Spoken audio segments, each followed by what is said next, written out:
maraming salamat. Walang words para sabihin kung gaano ko kayo na-appreciate ngayon. Tsaka lahat ng pinagagawa nyo. Kaya thank you. Hindi ko rin inaakala itong magagawa nyo to. Kasi, ayun nga.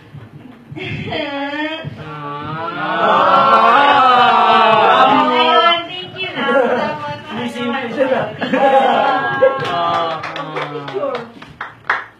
Group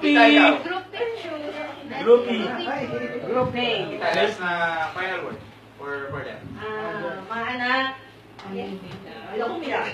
Pero talagang I'm being touched sa ginawa niyo. It's a surprise kasi nga, ayoko.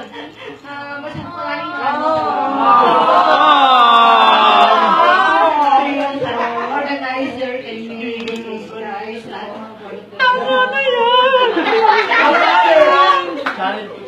Ay! Sana na-raise mo talaga sa ginawa sa effort na ginawa niyo. Bilang ina ni Eric, being a mother of Erica, talagang sobra yung ginawa niyo. Talagang ako rin hindi rin makapaniwala, sabi nga ni Sir. First time ko lang matinong ganitong get together. Saka makita ko talaga kung gano'n yung effort niyo, yung time niyo na binigay. Lalo na kay Kim, I love you.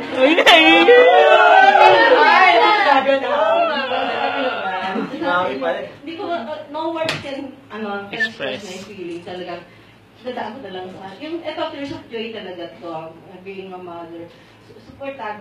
Supportahan ko kayo sa mga naman, niyo. So, siyempre, sa aking anak, sa ngayon, ang sasabi ko lang pagpasensya nyo kung di siya masyadong active pa sa media kasi ibigay ng priority yung studies niya as advised by her father. Pero darating yung time na talagang ipupul plus niya. Bakit hindi? Kasi alam ko, ang love talaga ni Erica is more of literary, more variety, modeling.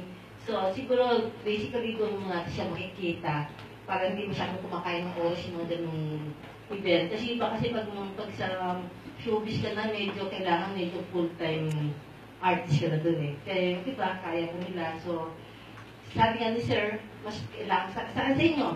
Kailangan natin ng diploma. Kasi yung diploma, panghabang buhay yan. Yung showbiz, maaaring ngayon, popular ka, famous ka, sikat ka.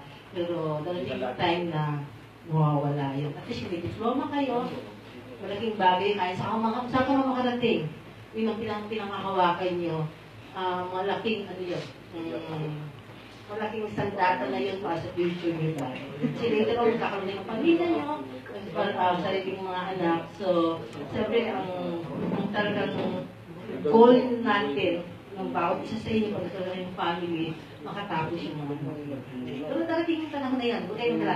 Sa-support na ng virtual playground, kaya nandito sila ngayon, para, hindi ko masabi, pero maraming salamat sa inyo. Thank you.